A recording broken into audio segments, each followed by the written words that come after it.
좋아요, 구독. 이어서 종가 베팅할 섹터 알아보겠습니다. 이사님, 오늘은 어떤 섹터 가지고 오셨나요? 저는 IT를 갖고 왔습니다. 지금 시장을 봤을 때 시장이 조정이 나오는 국면이죠. 조정이 나오는 시기에서 외부 변수로 인한 영향으로 좀 조정이 나와요. 우리가 그 전쟁에 대한 이슈라든지 이 부분은 예측할 수 없는 부분이기에 이런 형태의 시장 조정이 나왔을 때 같은 경우는 실적 기반의 수급이죠. 실적이 되는 종목들 쪽으로 수급이 집중이 되는 현상이 나타납니다. 그렇다 보니까 우리가 1분기의 실적도 좋았고 2분기의 실적이 좋을 수밖에 없는 IT 같은 경우를 접근하는 게 맞다라는 시각이고요.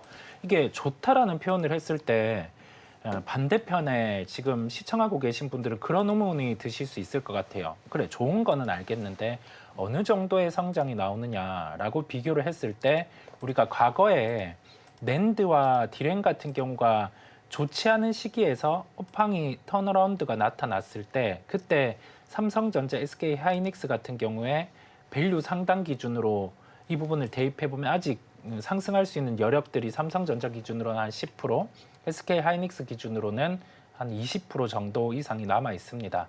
그렇다 보니까 일반적인 사례를 대입해 보더라도 지금 실적에 대한 회복 강도 같은 경우를 놓고 감안을 하더라도 시가총이 그만큼 못 올라 있거든요. 그렇다 보니까 실적 기반으로 수급이 흘러갈 수 있는 시장의 형태를 봤을 때 IT 쪽으로 수급 집중이 더 나타날 수 있음을 말씀을 드립니다.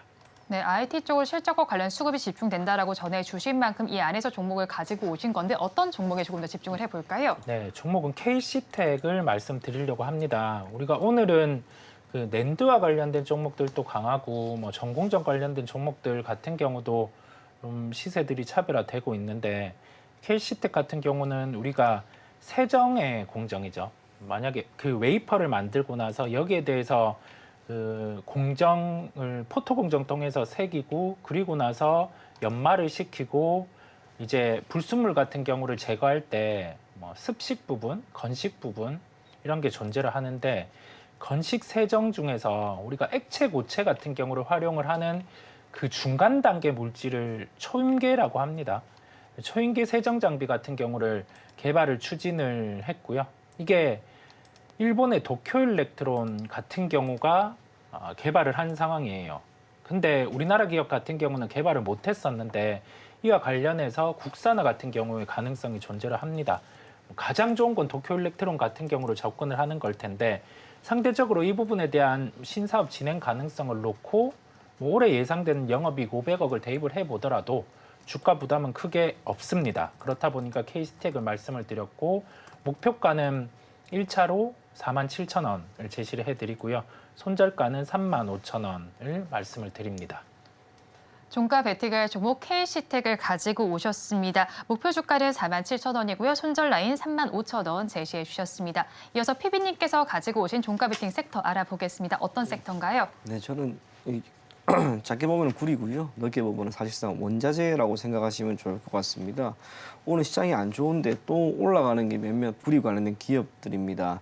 현재 구리 관련된 기업들의 주가가 계속해서 올라가는 건 철저하게 전선과 관련된 이슈가 있기 때문인데요. 단순하게 이것만 있는 건 아닌 것 같습니다. 저도 오늘 이것저것 자료를 살펴보고 조금 찾아와서 준비를 해보니까 전반적으로 지금 구리에 대한 수요가 크게 늘어나고 있는 시점은 명확한 듯합니다.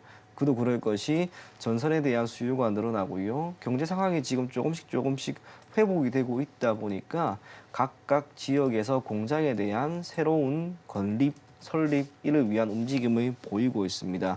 뿐만 아니라 수요 전체적인 측면에서 보더라도 기존 화석 연료에서 친환경 에너지로 전환이 됩니다. 이러한 가운데 1인당 구리 수요가 1994년 기준 2톤이었는데 이게 2022년에는 3.2톤, 약 60% 증가합니다. 하지만 이후부터 2035년까지는 13년 만에 대략 70% 정도 증가할 것으로 보여지고요. 우리가 많이 이용하고 있는 전기차 또한 이 구리에 대한 수요를 폭발적으로 증가합니다. 기존의 내연기관 차량 같은 경우에는 구리에 대한 수요가 차 한 대당 평균적으로 22kg 정도가 들어가는데 전기차는 거기에 거의 4배입니다. 83kg. 전기차 같은 경우에는 지금은 우리가 사치제라고 할 수도 있겠지만 시간이 조금 지나면 내연기관이 결국에는 없어지게 될 거니까 전부 다 필수제의 성격을 띱니다. 필수제라고 하는 것은 결국에는 구리에 대한 수요를 꾸준히 증가시킬 수밖에 없는 한 가지 변수로 작용을 할 것이고요. 공급의 측면에서도 지금 살펴보면 제한적입니다. 구리 광산, 예산 같은 경우 미국의 경우에는 2012년부터 계속 감소되는 그런 모습이고요. 민간 기업 같은 경우 신규로 개발하려고 하는 건수도 감소하고 있습니다. 개발 그리고 가동이 되는 데까지 대략 15년 정도의 사이클을 걸리는데 이게 지금 없는 거예요. 구리를 새롭게 만들어내는 시장 자체가 지금은 거의 없는 상황입니다. 수요는 지금 폭발적으로 늘어나고 있습니다. 그렇다면 남아있는 것은 구리 가격은 지금보다 더 오를 것이다라고 우리가 생각을 하는 게 당연히 맞지 않을까 그리 보여집니다. 대략 2035년까지 구리에 대한 수급 불균형은 이어질 것으로 보이기 때문에 추후 구리 가격의 상승, 넓게 보면은 산업용 금속류에 속하는 구리, 니켈, 납, 아이언 이 모든 것들에 대한 가격 인상이 조금 더 나올 수 있다는 점에서 관련된 기업들을 여러분들이 조금 더 눈여겨보실 것을 권해드리겠습니다. 네, 원자재 가격도 역시나 상승을 하고 있습니다. 그 안에서 구리와 관련된 이야기를 좀 전해주셨는데 그럼 구리와 관련된 종목 중에서는 어떤 종목 조금 더 집중할까요? 네, 이구 산업입니다. 이구 산업 같은 경우 최근에 주가 흐름은 참 좋았습니다. 그리고 기술적으로 이거는 설명이 조금은 될 것 같은데요.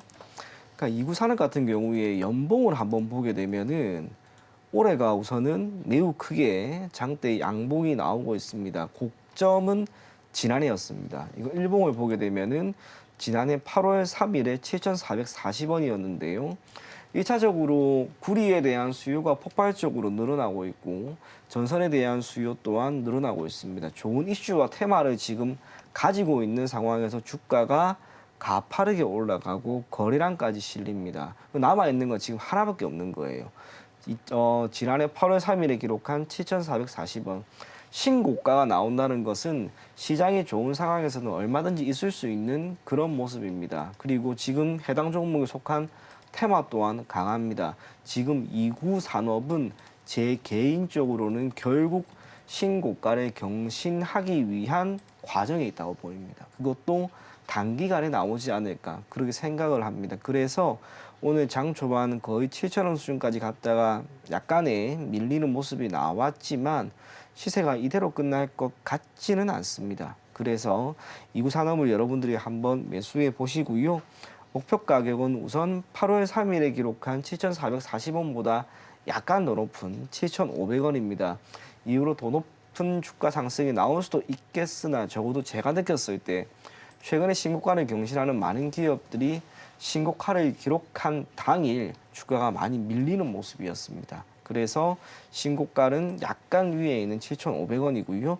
손절 가격은 5,500원 제시해 드리도록 하겠습니다.